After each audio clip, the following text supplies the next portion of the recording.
Welcome to the Cabral Concept, where board-certified naturopath and integrative health practitioner Dr. Stephen Cabral shares how he was diagnosed at the age of 17 with a life-altering illness and given no hope for recovery. It was only after studying and traveling all over the world did he discover how to combine ancient Ayurvedic healing practices with state-of-the-art naturopathic and functional medicine to fully rebalance the body and re-energize it with life. It's time to discover how to get well, lose weight, and finally feel alive again. And now, here's your host, Dr. Stephen Cabral. Welcome back, everyone. Thanks for joining me here today on our Wellness and Weight Loss Wednesday, where the goal is to discuss 5 inflammatory foods and really make sure that you know these inside and out. So whether you're out shopping or you're at a restaurant, out for lunch, that you're able to avoid them. So 5 inflammatory foods everyone should avoid. And that is because these foods, regardless of the diet that you're on, are going to cause massive inflammation and aging inside of the body. That's referred to as inflammaging. So no matter what age you are, these foods are going to cause inflammation. Children, teenagers, adults, and it gets worse the older you get because that inflammation is just more difficult to squelch. That's the issue. It's not like inflammation does not occur in children and teenagers. It absolutely does, and it affects them as well. The biggest difference is, though, that our bodies are just better able to compensate the less we've been exposed to over time. And that's because our liver is functioning better typically, our kidneys are functioning better, we have more vitamins and reserves in our body, we have more elasticity in our skin, so our skin doesn't look like it's aging as fast and not sagging as much. But all these things happen, believe it or not, from poor food choices and excess stressors on the body. So what I want to do is I just want to share with you, again, whether you're on the keto diet, carnivore diet, you're vegan, you're paleo, you're Mediterranean, you're whatever you want to associate with. It's okay. Like there's no issue there. We just want you to be eating healthier. That's really what it's about. So if you're following a diet, though, and it includes any of these inflammatory foods, whatever diet you choose to follow, it should not include these. And I'm going to give you lots of research. Actually, this article, I'm going to see if I can give credit. I always love to give credit where credit's due. And I always, here's what I'll do. I will link to it today because I only have a couple notes here, so I don't have the whole article. But this article had over like 30 to 40 scientific citations that I went through. So really well researched. And so again, I always want to give credit where credit's due. And if I ever find an article like this, I'm going to, again, give that credit. So you can head on over to stephencabral.com/1916, stephencabral.com/1916. And what I'll do there is I'll simply link up the article, which is going to have, again, about 40 different scientific citations. I don't think that people are really going to fight the idea of a lot of these foods. However, for sure, it's more how often are you eating these, right? So let's get into it right now. So, the first one we always want to go over, and that's sugar and high fructose corn syrup. But there's a lot of mystery around these things. Like, well, where do you get this high fructose corn syrup? And really, what is high fructose corn syrup? And again, I think that there's a little bit of a misnomer around this because typical sugar. So you just see sugar itself and you're like, oh, okay, well, it's just sugar. It's just plain old sugar. Well, sugar is made up of about 50% glucose and 50% fructose.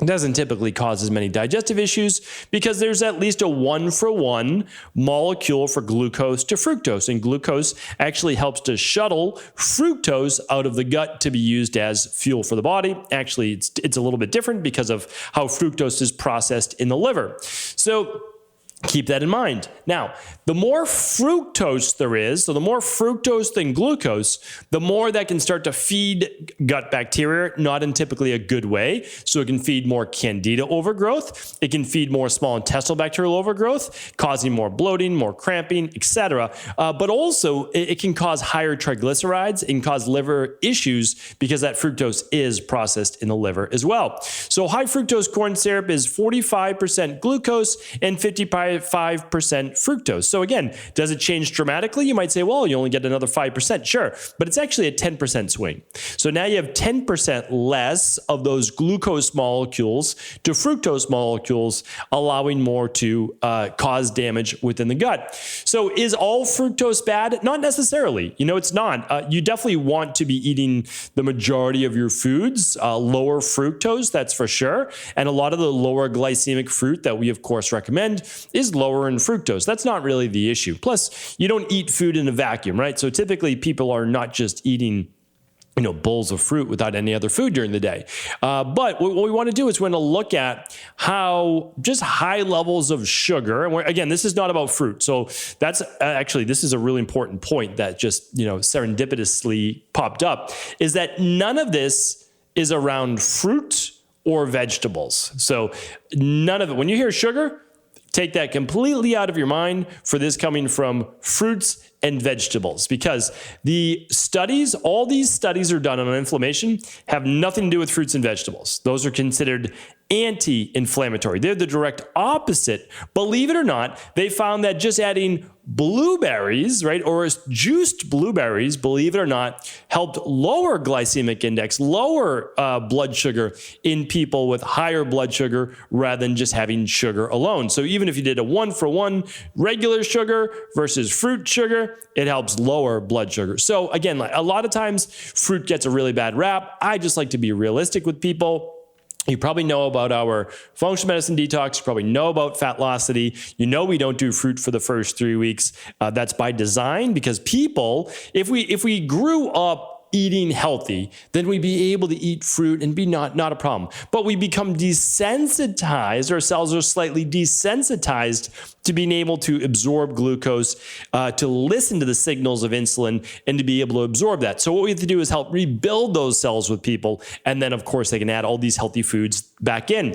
But the studies are done on table sugar and high fructose corn syrup, which is essentially made in a lab, okay? So these type of sugars have dramatically increased in Western-based diets, and not only do they cause massive amounts of omega-6s and inflammation, which we'll talk about, but they can lead to obesity, insulin resistance, which leads to diabetes, fatty liver disease, which we kind of spoke about earlier, high triglycerides, cancer, and chronic kidney disease. So, if that wasn't bad enough, it increases risk for heart disease, heart attacks, and inflammatory issues. Where are these found? They're typically found in processed foods. So again, not what you see growing in nature. That's not going to happen. Okay, so we need to separate carbs from sugar, right? Certain types of carbs from sugar, and we're going to talk about that today. But when you find, candy in a bag, that's pretty obvious, right? Like, okay, that's going to be a lot of sugar or high fructose corn syrup. But a lot of pastries, believe it or not, like muffins and cakes and those types of things have high fructose corn syrup, makes them sweet. It's also really cheap to bake with, and that's why they're used. Sodas, soft drinks, a lot of canned beverages will have those, cookies, cereals, donuts, and much more. All right, so that's number one. You probably know a lot about that, but now just ask yourself. So again, this podcast is meant to be a little bit interactive. It's meant to say, am I doing these things? Yes or no? And if you're doing them every once in a while, honestly, it's okay as long as you're healthy. If you're not healthy, well, we need to eliminate these all. And then once you get healthy, every once in a while, you can have these things. I've already said this before, but my favorite dessert in the world isn't cake, and it's not, I don't even know, like what else would be cheesecake and cake and flan and I don't know, whatever else desserts are there. I like cookies. I think they're absolutely fantastic. I love them. So I eat cookies every once in a while. But here's the thing. You can also find cookies that don't have high fructose corn syrup. So there are certain things that I just don't do. It's like, I'm not going to eat these cookies with artificial flavors and high fructose corn syrup. It's just a no. I'm not doing that, right? So you can find alternatives. It doesn't make it a health food, but it certainly makes it a whole lot healthier if it's made with a more natural sugar, such as, let's say, a maple syrup or a honey, or even like a cane sugar would be more natural. All right. So up next, we are going over and I would say this is a big one, but now people are more cognizant, but still we have to be really aware. So I'm not going to spend as much time on this, but I do want you to know about trans fat. So trans fat's it's artificial. So there's artificial trans fat, and there are some trans fats for sure that's found in animal-based products like meat and dairy. However, they don't cause the same inflammatory reactions typically as the artificial hydrogenated fats. So the best way I want you to think about this is that when you take something like a vegetable oil, so again, I've told many members of family and friends, and I usually never say anything. Honestly, I don't judge, and I don't judge anyone at all. People always think like if we're going out to eat, they have to eat so healthy around me. That's not true at all. Like, and I'm probably going to eat maybe worse than you because it will probably be my flex meal for the week if we're out to dinner. So nobody has to worry about that. That's for sure. I place no judgment at all. I'm far from perfect, and nor do I try to be perfect. But I allow myself, again, those 2 flex meals per week, and I can say, hey, whatever I want, I'm going to eat. But here's the thing. There are a few lines in the sand. When you drink beverages with colors and dyes in them, which we're not even talking about today, I almost feel like I have to say something, and I don't most of the time, but sometimes, especially with family, I'm like, listen, you just, and I say it in as nice way as possible. It's like, there's literally paint in that, you don't want to consume too much of that. Every once in a while, if you choose to, okay, that's up to you. It's just, that's like, again, a line in the sand. I'm not drinking dye. I'm just not. And the second part to it is this. Because again, you can find things that are just as inexpensive without the dye. Now, the other is this, it's trans fat. So I know that, again, people that I very much care for, they will use what's called like plant-based butter. And plant-based butter is so much worse for you than regular grass-fed butter or ghee, which could be much healthier alternatives. And again, even if you don't want to eat any animal products, I get it. Just don't use plant-based butter, which is trans fat. It's hydrogenated oil. They took safflower, they took soybean oil, and they actually, through a chemical-based process, turned them from a liquid to a solid. And I mean, you can leave that out in the sun, and it's not even going to nothing's going to happen to it. It's one of the worst things that you can put in your body, right? I would rather someone put sugar in their body, which at least your body knows how to deal with, than hydrogenated oil. That is a massive marker for inflammation of the body. The more trans fat that you consume, the higher you see inflammation go up in the body. And this is measured through a protein called C-reactive protein, CRP. And there's actually another marker that you can ask when you run your blood work called HS. So small hs, capital H, CRP, and that's high sensitivity CRP. And we see that in blood work. We see it go up the more hydrogenated oils and trans fats that people eat. And these are found, again, in pastries and baked goods and packaged foods and those fake butters that I talked about. Trust me, just because it says plant-based doesn't mean it's healthy. Hydrogenated soybean oil and all these oils turned to a solid are certainly not healthy for you. So please do stay away from those. Those are one of the worst, if not the very worst in the world for you. All right. Moving on to the next one I want to share with you is refined carbohydrates. And this is really important to me because a lot of people, they'll lump, again, fruits and vegetables in with carbs, they say, or refined carbohydrates. Fruits and vegetables are carbohydrates, absolutely, but they're not refined carbohydrates. I want you to really explain this today. Refined carbohydrates would be taking like oats. Oats are not a refined carbohydrate. For the most part, unless someone just doesn't do well digesting oats, they're fine for most people. Are they going to be on a functional medicine detox? No. Are they going to be on your fat velocity program? No, not in the beginning. They will eventually. Again, if your goal is to lose weight, well, we're not going to put them in the beginning. We need to get your cells more sensitive to insulin so that you don't have high blood sugar. So that's going to be a big part of it. So you balance hormones. But for many people, oats can be the part of a very healthy diet. It's easy to cook with. But what would refined be? Well, take whole kernels of rye or oat or quinoa or anything and take those and turn them into a powder. Okay, that's really what we're talking. And it's not even that, because that would still be whole grains, right? That would still be whole. Refining is stripping those grains from all of their fiber and a lot of their nutrients. Why? Because one is they're really easy to bake with then, okay? They're very light they taste more like sugar. They're sweeter. That's a lot of the truth, because you take away some of the bitterness, which contains a lot of the nutrients as well in the actual product. So refined carbohydrates absolutely do increase inflammation, but keep in mind that humans have consumed high fiber, unprocessed carbs in the forms of tubers and different greens and grasses and fruits for, millennia, for many, many, many years. The problem is only recently, over the last 100 years or so, about 100 years or so, we've been stripping these down and making them higher and higher glycemic because we remove a lot of that good fiber. So what happens is this: it's just easier to spike blood sugar. And when you're constantly spiking your blood sugar, you're going to have more of an inflammatory based response.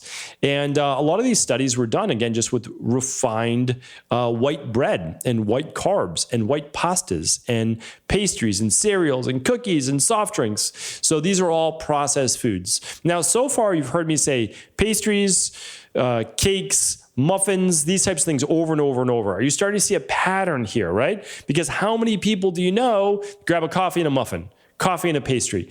And it's a really unhealthy way, especially to start your day, right? So I just want to add that, keep that in mind. Do I have anything wrong with having a muffin every once in a while? I don't, especially if you can get a good quality baker and they're making it really nice and you decide you want to have that once a week. Honestly, if you're at a healthy weight and you have a healthy body and it's something that you love and really enjoy, like it's a big part of like you just enjoy that maybe on like a Saturday morning, I'm okay with it. If you're doing it daily or you're not healthy, then I say we have to get rid of it. All right, next one is this. This always seems to make me a little less popular with people, but I'm here to speak the truth. I really am. And again, I don't judge whatsoever, but a lot of alcohol use, we're talking about more than 2 times a week, definitely more than 3 times a week, shows inflammation go up. And believe it or not, inflammation goes up with even just a couple drinks after a night of drinking. And again, that can be measured by CRP. So now, here's the thing. When you run your blood work, if you're typically drinking on a nightly basis, you should have alcohol the night before you do your blood work because you want an honest assessment of what your blood looks like.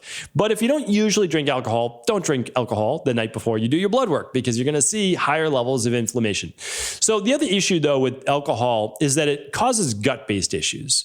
So alcohol can cause intestinal permeability, which can allow proteins to spill into the bloodstream besides all sorts of other different pathogens. And that causes inflammation because around 70%, 80% of the immune system is in and around the gut. And your white blood cells will go after those specific proteins or bacteria that start to seep into the bloodstream. So alcohol is kind of a double whammy in terms of increasing inflammation. Certainly your liver has to work on overdrive in order to break down the alcohol, which would otherwise poison your body. And then there's the gut-based issues. So again, just be careful with the alcohol. I usually tell people, the thing is, you can enjoy alcohol. It should be enjoyed maybe with community and friends and family if you choose to enjoy it. And just try to limit it to once a week if you can. Maybe twice, but try really to limit it to once a week if you're a consumer of alcohol most nights of the week. And I did a podcast on sleep. And I'll tell you right now, if you track your sleep with the Apple Watch or with the Oura Ring or a Fitbit or a Garmin or a Withings or any other thing, if you're tracking your sleep, do a week with no alcohol. Check out your resting heart rate. Check out your HRV, your heart rate variability. Check out your deep sleep. Check out your REM sleep.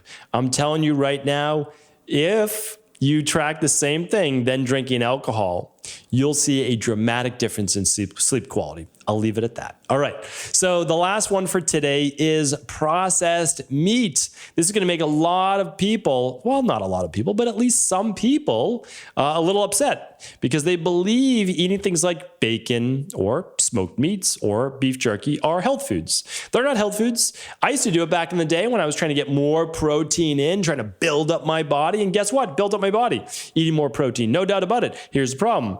It's highly inflammatory when we have these smoked and aged and process-based meats. Okay, I'm not talking about having some venison. I'm not talking about that. What I'm talking about right now is what we've known for over 20 years. The Mayo Clinic was the first place that I saw that really showed this. It's like, listen, the more bacon you eat, the more salami, processed meats, ham, the more chance for cancer. I mean, that's clinically proven. People can try to deny it, but it's only because they love bacon and meat and sausage. To be honest, I like the taste of those things too. I really do. I always tell you the truth. Do I eat them? No, I really don't. I mean, I used to love eating bacon. It's, I considered it its own food group.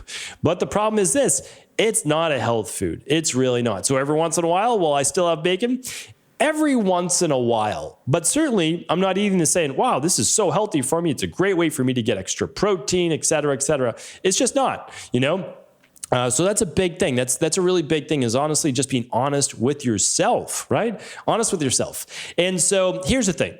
It's processed meats are associated with heart disease, diabetes, stomach, and colon cancer. That's really well proven. But also it leads to more aging because there's something called advanced glycation end products, right? Those are called AGEs. And it's far more than any other type of meat. One of the reasons is we cook these things at higher temperatures typically. And also they're cooked in a way and processed in a way that's going to cause more inflammation in the body. So certainly I don't want anybody to get heart disease or higher blood pressure or diabetes or stomach cancer or colon cancer. And so I just highly recommend any of these meats that have been basically processed so they'll stay fresher longer. Well, fresher longer does not necessarily mean healthier for your body. So there are other foods I could add to this list, but these are the top ones that saying no matter what diet you're following, be really careful of the inflammatory high fructose corn syrup, the refined carbohydrates, the hydrogenated oils and trans fats. So remember, all of those are in all of your baked goods. If it comes in a box or it comes in a bag, it might be okay, but it's suspect. Read the labels, read the ingredients for you and your children, right? Your family. Then after that, we have the alcohol and we have the processed meats. If you just look at those and you just eliminate those, the vast majority of your week, you are going to be so much healthier there alone. So hopefully today's show was helpful. As always, if it was, please do feel free to share this show with anyone else you believe it could serve. Take care, everyone. I'll be back tomorrow with another Cabral concept. Thank you so much for tuning into the show. And before you go, I want to make sure that you know about this very special offer right now for Mother's Day. Of course, it doesn't have to be a Mother's Day gift, but one of the most popular offers that we had last year to our community was a big savings of $20 on our beauty bundle. And if you've not heard of our beauty bundle before, it is made up of our advanced collagen support, our full spectrum vitamin C, and our balanced zinc. These are items that are specifically used by the body in order to rejuvenate the skin and strengthen the hair, skin, and nails. So what's actually included with these is the advanced collagen support product, which is as easy as using one scoop of that in your daily smoothie or in your coffee, your tea, however you'd like to use it. It's almost flavorless. And it contains 3 patent ingredients that have been scientifically proven to improve your muscles, your joints, your skin, your nails, anything that uses collagen. As we age, we start to make less of it. So it's what supplements the body in order to strengthen all of those hair, skin, and nails on the body. Vitamin C is close to 1 gram of vitamin C per day in just 2 capsules. You can take one at breakfast and one at lunch, and it comes from both whole food, Ayurvedic-based foods, as well as functional medicine-based vitamin C. And that's close to 1 gram a day. So really great product. Love that product. And then balanced zinc, which balanced zinc is the perfect ratio of zinc to copper, and both of those are needed by the hair, skin, and nails. Not just zinc, but actually copper as well. So by keeping those in the proper ratio, we always make sure the body stays in more of an anabolic and a rejuvenating based state. So you get all 3 of these products, believe it or not, for just $79, which is $20 off the normal everyday price of $99. So in my opinion, definitely worth it for the typical $3 a day that it usually is, but now you're getting another $20 off per month. Really great supplement-based protocol to improve the overall hair, skin, nails and begin to rejuvenate the body. So for this offer, head on over to equi.life while supplies last. Save $20 today. Take care.